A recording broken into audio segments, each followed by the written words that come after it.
Exodus 2:11 is where we're going to start. So when we left the study 2 weeks ago, Moses had been born, and the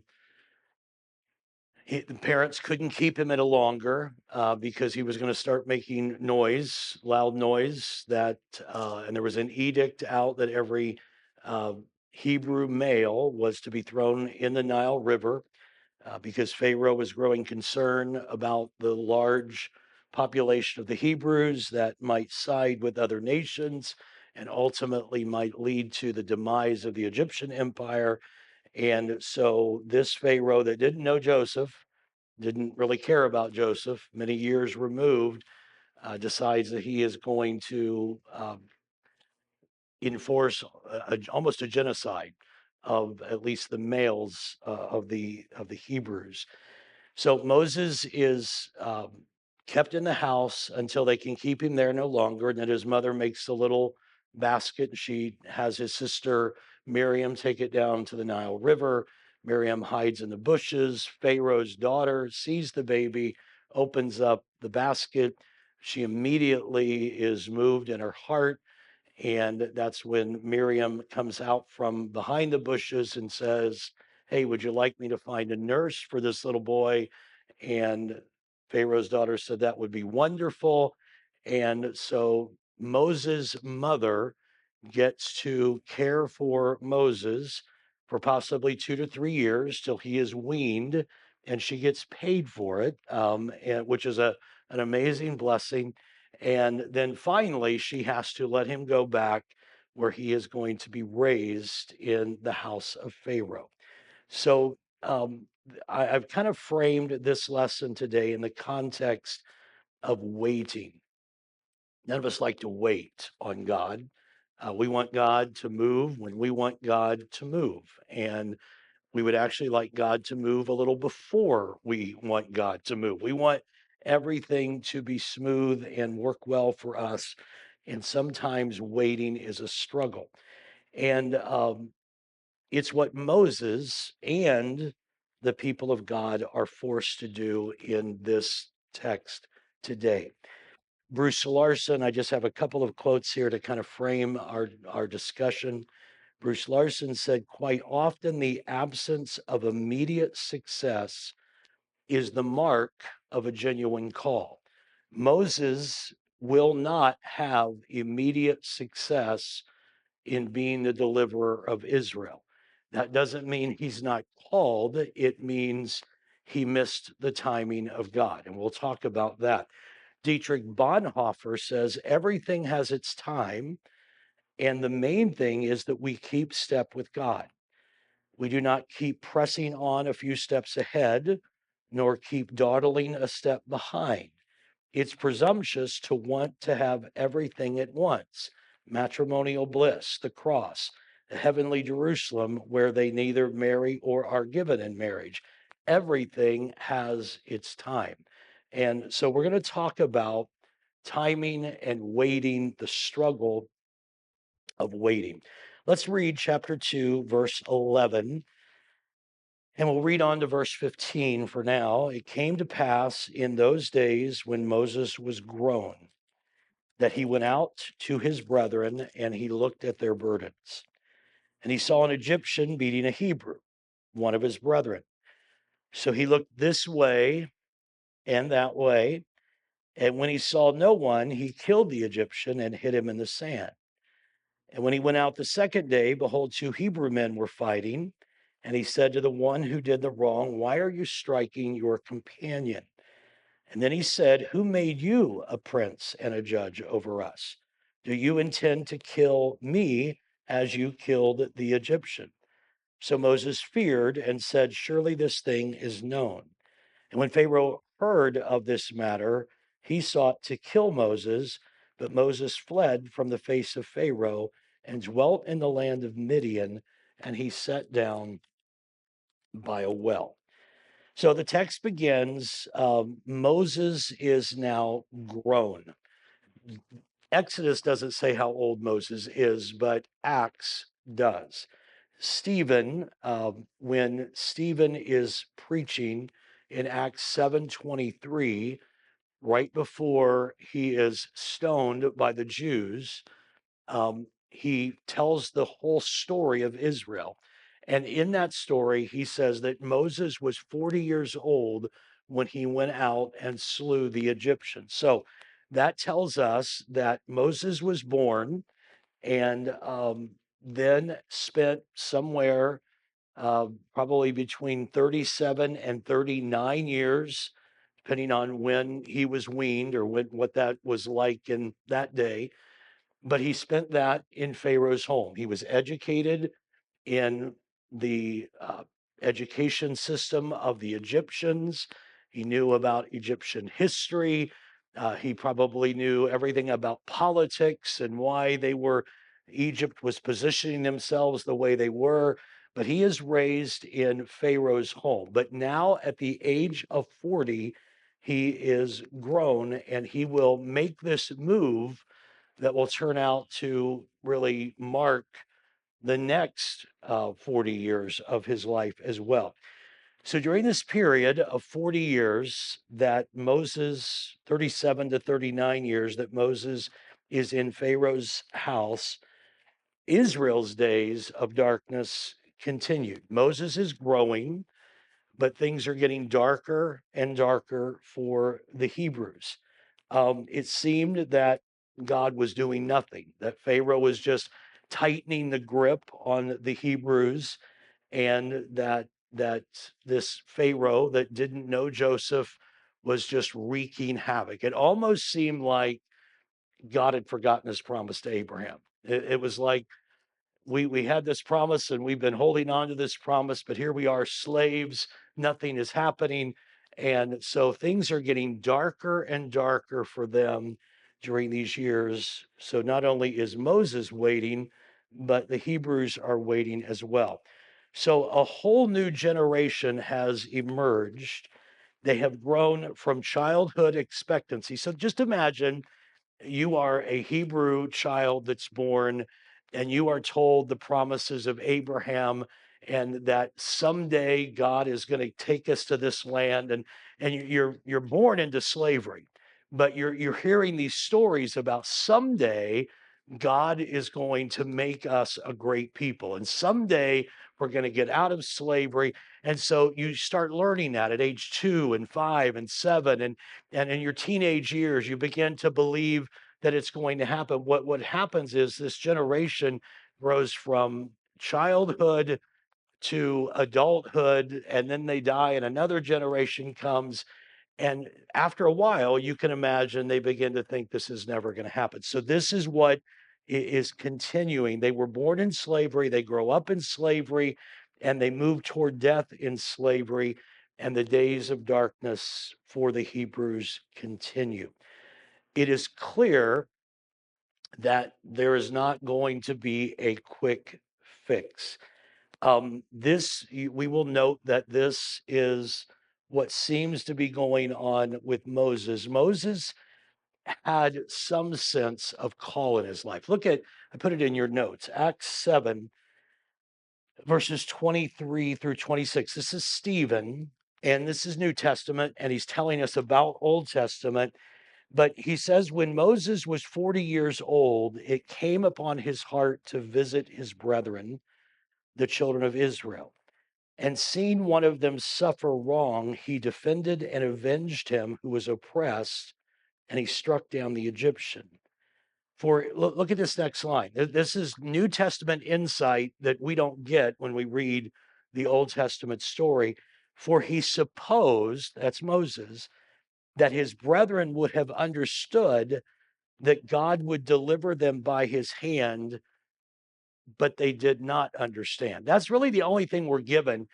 But that tells us that Moses, at the age of 40, had a sense that God had called him to deliver his people from that Egyptian bondage. Okay, we don't know the breadth of his knowledge of the call, but when Moses killed that Egyptian, he assumed that the Hebrews knew what he knew.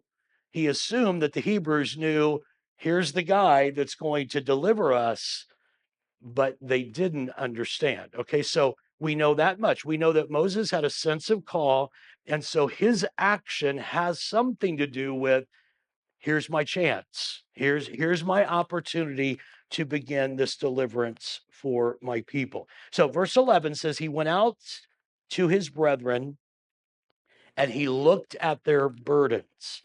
The word looked is also used in the Hebrew for see. It's ra'ah. And every time it is followed by the word sabala, which is burdens, it has to do with something that is tragic or disastrous.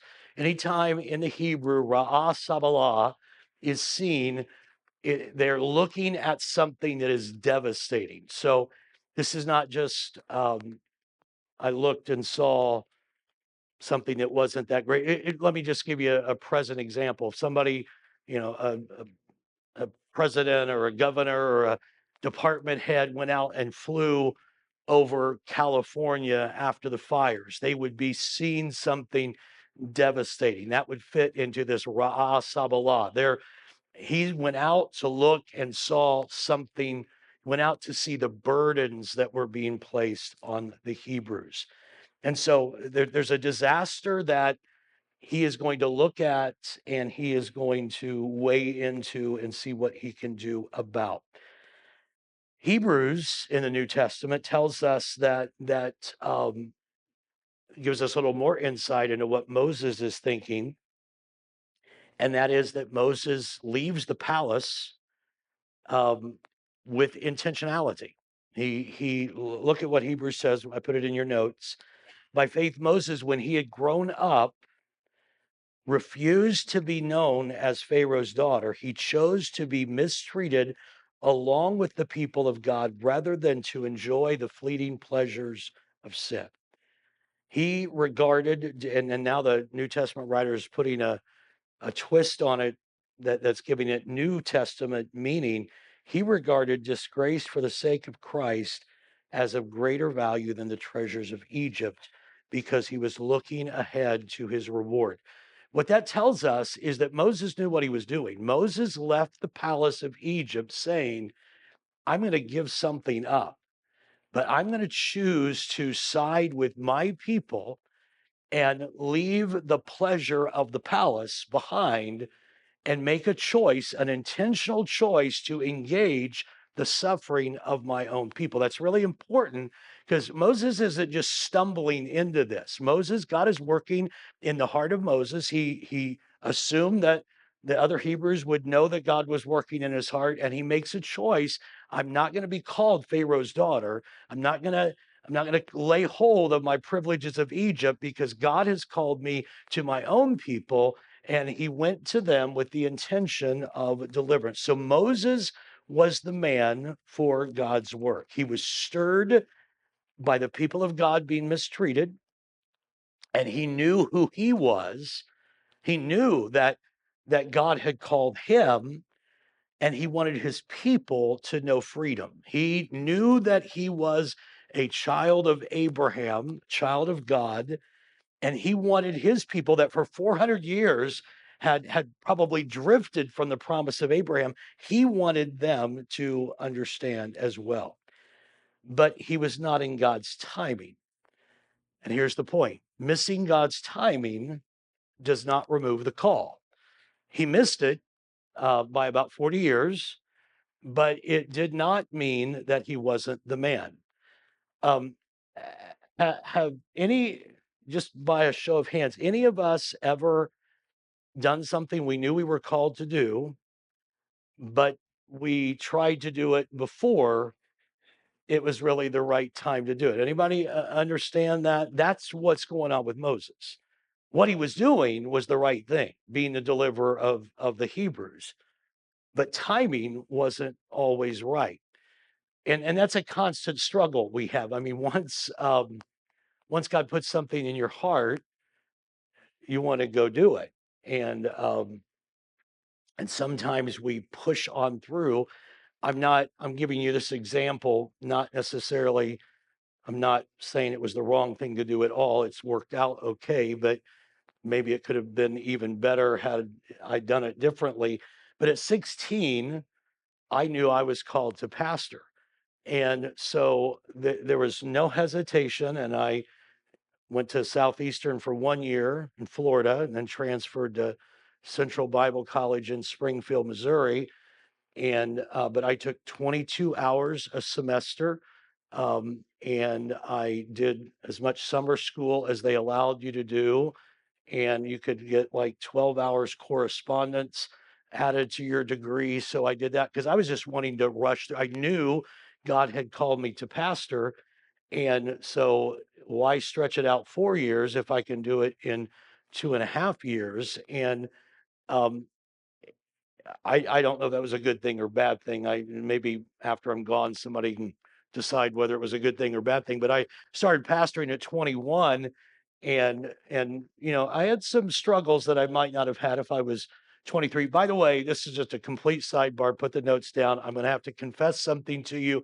I've been telling this story for 40 years, well, 36 years, that when I started at 21, I had 11 old ladies. You've all heard me talk about this story. I started with 11 old ladies. I got brave 2 weeks ago, and a couple of them that I thought were the oldest, I Googled their obituaries because I knew they had passed.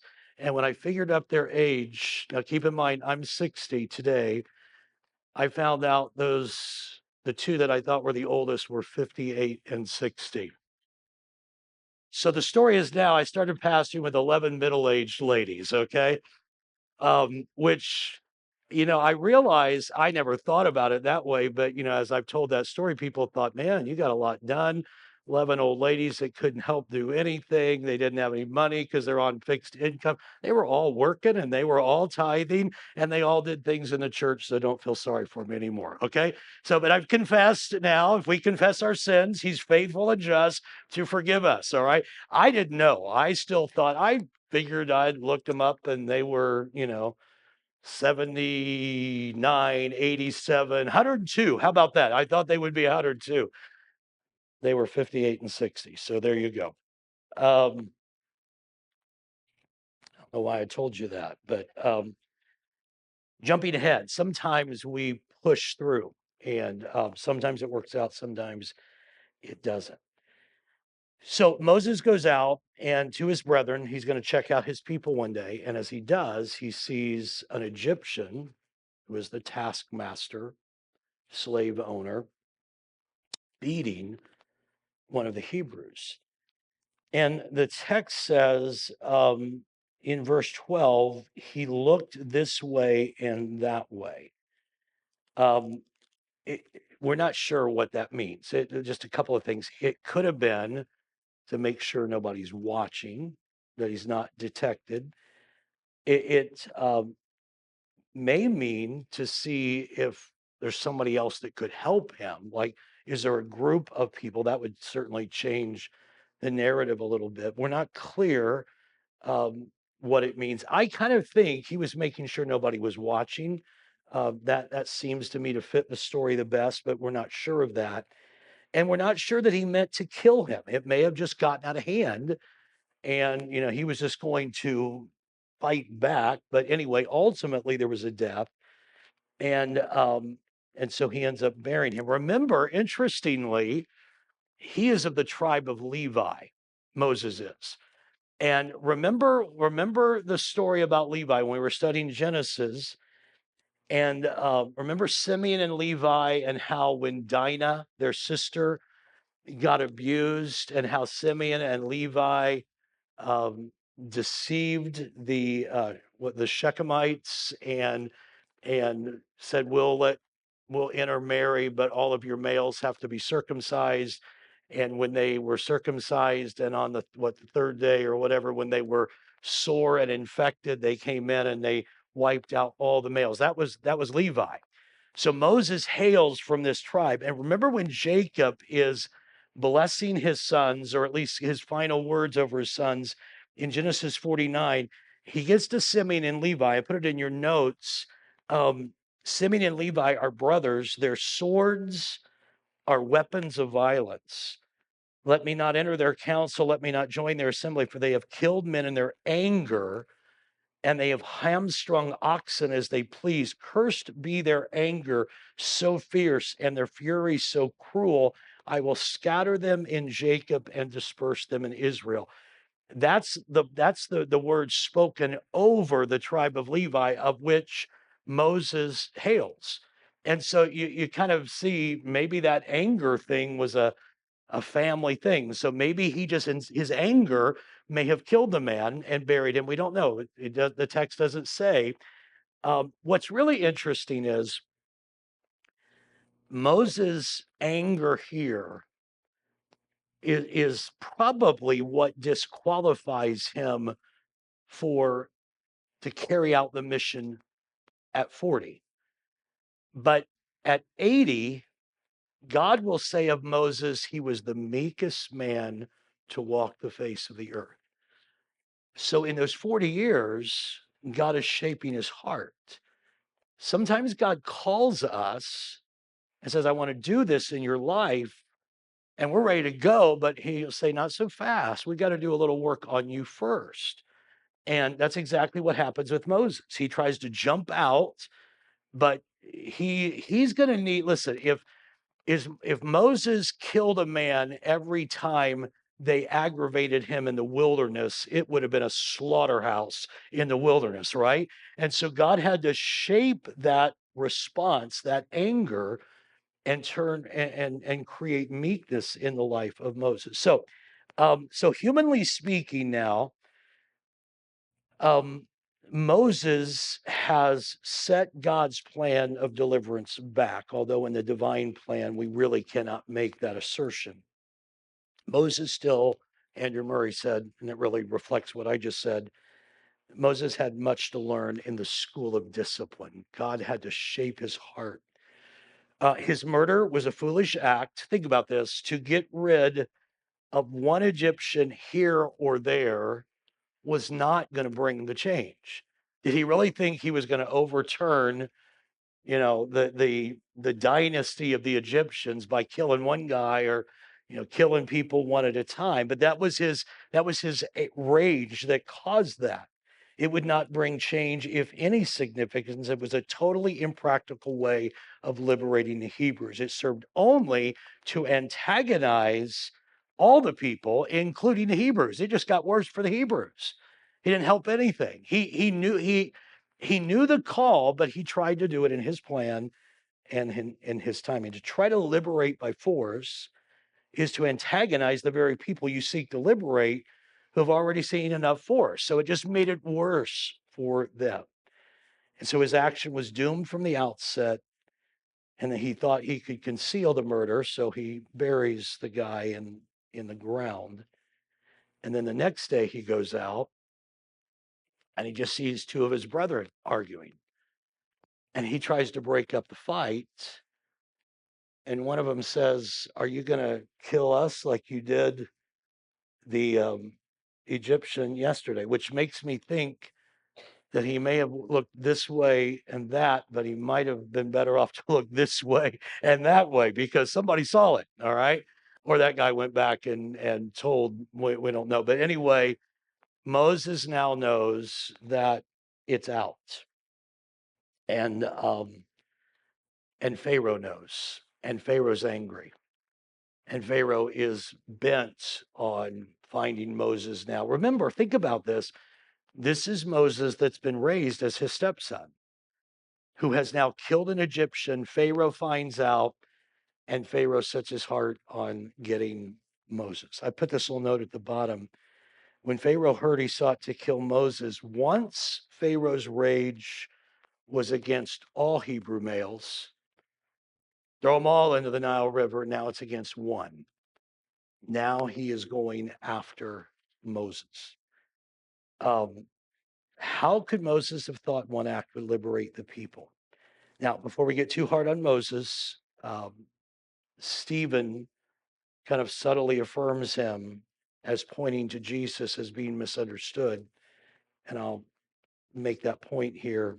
In Stephen's sermon, he says, "But the man who was mistreating the other pushed Moses aside and said, 'Who made you ruler and judge over us?' Are you thinking of killing me as you killed the Egyptian yesterday?" When Moses heard this, he fled to Midian, where he settled as a foreigner and had two sons. Moses was misunderstood. Jesus was misunderstood. What does John 1:11 say? He came into his own, but his own received him not. They didn't get him. He came to deliver, but they didn't get him. And so they kill Jesus. Moses is forced to flee for 40 years into the wilderness. So we pick up the story in verse 16. So Moses now is fleeing from the face of Pharaoh in verse 15, and he dwells in the land of Midian, and he sits down at the end of verse 15 by a well. Now, the priest of Midian had 7 daughters, and they came and they drew water, and they filled the troughs to water their father's flock. And then the shepherds came and drove them away, but Moses stood up and helped them and watered their flock. When they came to Ruel, their father, he said, "How is it that you have come so soon today?" And they said, "An Egyptian delivered us from the hand of the shepherds, and he also drew enough water for us and watered the flock." So he said to his daughters, "And where is he? Why is it that you have left the man? Call him that he may eat bread." And Moses was content then to live with the man. And he gave Zipporah, his daughter, to Moses. She bore him a son. He called his name Gershom, for he said, "I have been a stranger in a foreign land." So Moses flees, and he goes to Midian, and he sits down by a well. And there are some young ladies that are coming there to water their cattle. And there are some shepherds that are harassing them.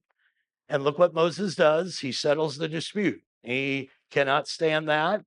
And he drives the shepherds away, and he helps the young ladies fetch the water. Moses' name, interestingly, means drawn from water, and he will now draw water for the sisters, and he will later provide water in the wilderness when the people are complaining that there is no water. This time, his involvement in a dispute gets him a family, a wife, a family, and ultimately a son, because the girls get back home quicker than usual. And their dad says, "Hey, how'd you get back here so quickly?" And they said, "Well, there was this guy there that helped us." And he said, "Well, bring him here so that he can come and eat and have bread with us." And so he goes there and ultimately settles there, marries one of the daughters, which is Zipporah, who will be big in the story later. And they have a son together. Again, his own people did not appreciate his act of justice. When he tried to split or break up the fight, they didn't appreciate it. His own people spoke harshly of him, while the Midianite girls sang his praises. Again, think about Jesus. He came into his own, but his own received him not. Those in the community of faith abused him, while those outside honored him. So the father's name here, this is just, I'm going to either clear it up or muddy it up, whichever. Um, his name is noted as Ruel, as the priest of Midian and the father of 7 daughters. Now, of course, El, we know this, El is God. Okay, so when you see that, there was Samuel. And so God is at the end of that name. There was Peniel or Penuel. Panim was face. El means God, face of God. That's where Jacob wrestled with the angel. And that was Peniel, the face of God. So anytime you see El at the end, so Ruel, Ru may mean friend, as in friend of God. So Ruel may mean friend of God, or God is a friend. So that's the father of these daughters. Now, he seems to have other names because in the very next chapter, he is named Jethro. In chapter 4, verse 18, he is called Jether, which is an alternate writing of Jethro, and Numbers and Judges call him Hobab. This must be like the old saying, call me anything, just make sure you call me to dinner or something like that. I don't know. But anyway, he obviously has different names. And but in Numbers and Judges, it calls him Hobab, adding that he is the son of Ruel, which means loved one or friend of God. It could be that Jethro and Hobab are the same person, and Ruel is their father, and the girls are they are granddaughters of Ruel, which would not be uncommon in the Hebrew setting for it to be written that way. And Ruel could be, and we just don't have enough archaeological evidence for this, but Ruel could have just simply been a clan name. Jethro is the name. When we talk about Moses' father in law, we most often think of Jethro. That's the most common name used. But there are places here, Ruel, and then Hobab again. So no one is absolutely sure of that. So God still loved him, cares for him, and provides for him, even though he has jumped ahead and seemingly messed everything up. So he now has a family. He's not forgotten, but he is changing. He is being transformed. Um, it appears, look at verse 21 again. Moses was content to live with the man, and he gave Zipporah his daughter to Moses, and she bore him a son, and he called his name Gershom, for he said, I have been stranger in a foreign land. So it appears he becomes content there, naming his son that almost sounds like, and I think this is important to the story. It is important to the story. It's apparent that Moses has pretty much given up on this deliverance thing. I apparently I missed. Anybody ever feel like after it's been a few years, I must have just missed God's plan in the first place? Moses has a son. He settles in, and he's going to stay there till he's 80. And he just simply says, "I am an alien in a foreign land." That's the name of his son. God, of course, will have other plans, but it seems that Moses has just settled in, content with the fact that if it was God's plan, he blew it and he's never going to have another chance. And he just kind of settles into that. I want you to notice the end of two sections. We just ended this section, 223. Zipporah gave birth to a son, and Moses named him Gershom, saying, I have become a foreigner in a foreign land. Kind of a sad commentary on a mission that has failed. I have become. That's who I am. That's my identity. That's he names the child, I have become. And can I just I don't want to beat a dead horse here, but this is a guy that knew he was supposed to be the deliverer of the Hebrews, and he blew it, and he got run out, and he says, I have become this. This is all I am.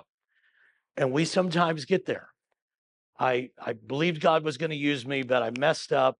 My life took a different turn, and I have become this instead. That's the end of where Moses thought he was. But notice the ending, second ending that we'll see in verse 25. So God looked on the Israelites and he was concerned about them.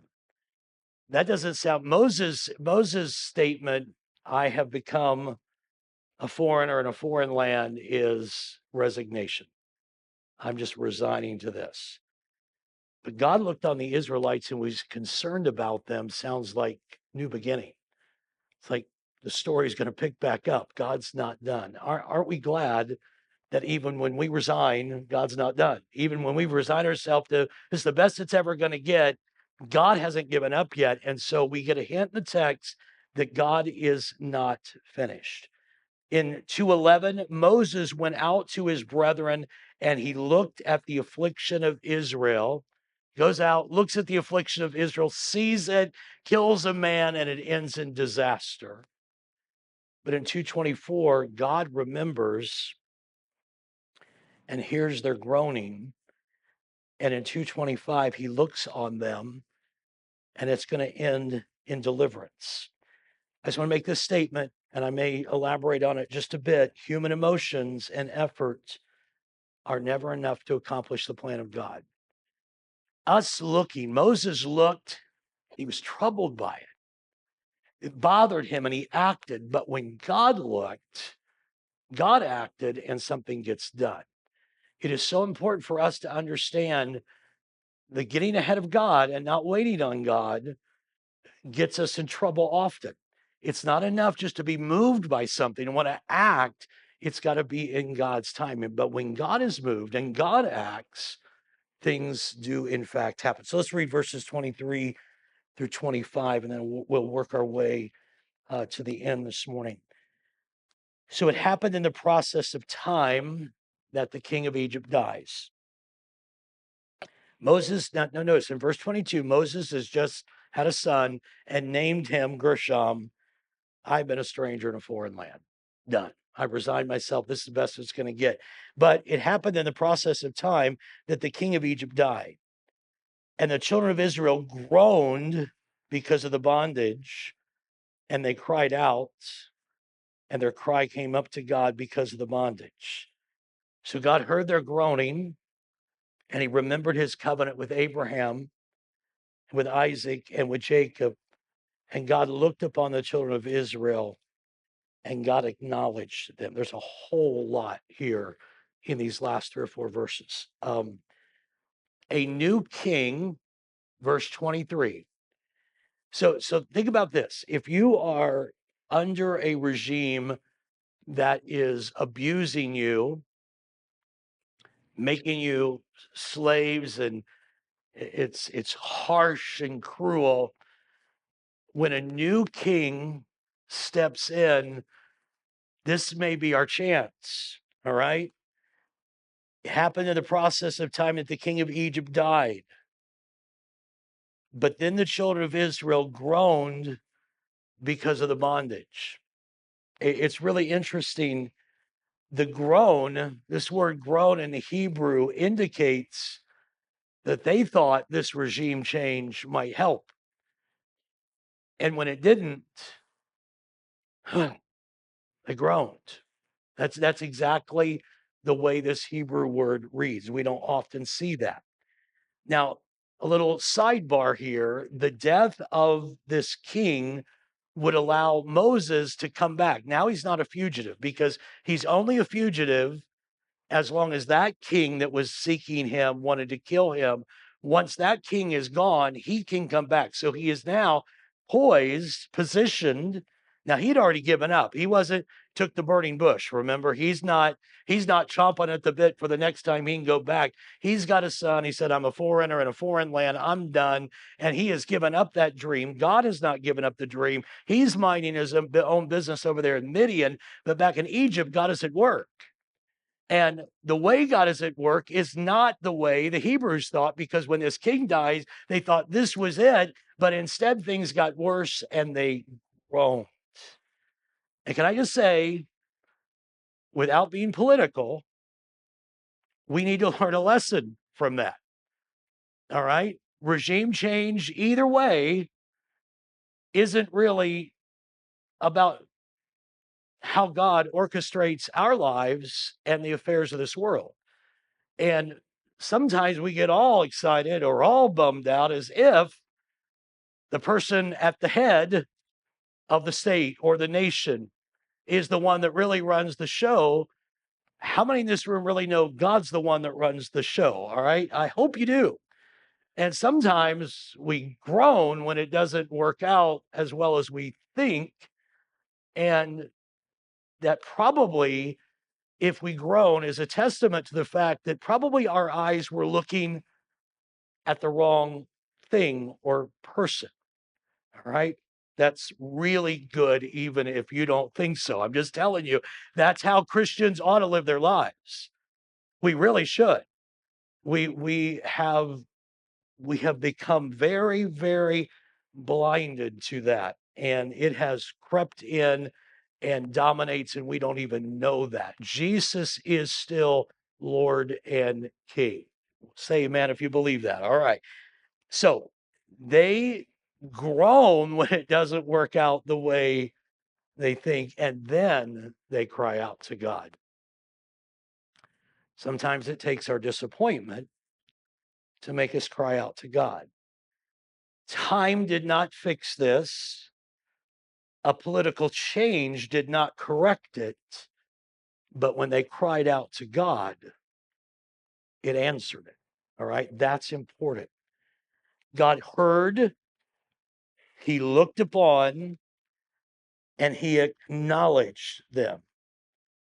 Look at verse 24. God heard their groaning. God remembered. The word is yada. He knew, remembered his covenant with Abraham, with Isaac, and he looked upon the children of Israel and he acknowledged. Actually, that's where yada is. He acknowledged them. He knew them. In Hebrew, know, yada, is intimacy. If that's, think about it in the Old Testament when Abraham knew Sarah. That's intimacy. It was yada. So when God acknowledges them, it's a expression of intimacy. God acknowledged them, remembering with God. This is important.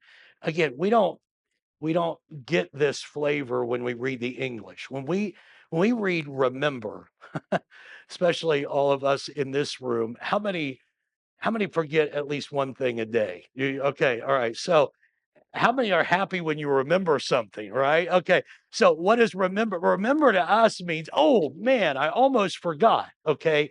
So when we read in the English, God remembered, first of all, we feel better about ourselves because we think, well, God forgets some things too. But that's not what that means. The word remember in Hebrew is not a light flashes and God thinks, man, I gotta start using post-it notes because I'm forgetting too many things. That's not what's happening with God. Remembering in the Hebrew is active. He doesn't, it doesn't dawn on him all of a sudden. He starts acting toward the covenant. That's what that means. So be good Bible readers. When you read that as God remembered his covenant. God is now acting on his covenant. All right. Intentional action on what he has intentionally recalled to his mind. Um, Victor Hamilton said, what God does remember is his covenant, and what he does not remember, aren't you glad for this, is our sins. And again, sometimes I hate to just, this really ought to be comforting. I think I've read it many times thinking God has forgotten my sins. But if we take this truth that remember in the Hebrew means he doesn't act on, it's not that he's forgotten them, he's not acting on them because he acted on them on Jesus at the cross. Isn't that really good? I mean, so he acts on his covenant, he doesn't act on our sin because Jesus paid the price for us. There's no immediate indication yet that God is at work for the Hebrews, but God is at work. God acts on his covenant. God is starting. So can I just again let me 80, let's scroll back 80 years. This little guy is born. And he's born under the edict of genocide of all Hebrew males. He's hidden out in the Nile River. His mom gets paid for nursing him. And then he goes and he lives in the palace and he learns about all the geography of Egypt and all the geography of the wilderness. He learns how to get along in the wilderness. He learns about the Hebrews from the Egyptian side. He learns about politics. He learns how to approach the court of the king. All of these things he's learning. And it doesn't seem like God's doing anything. Slavery's getting worse and worse.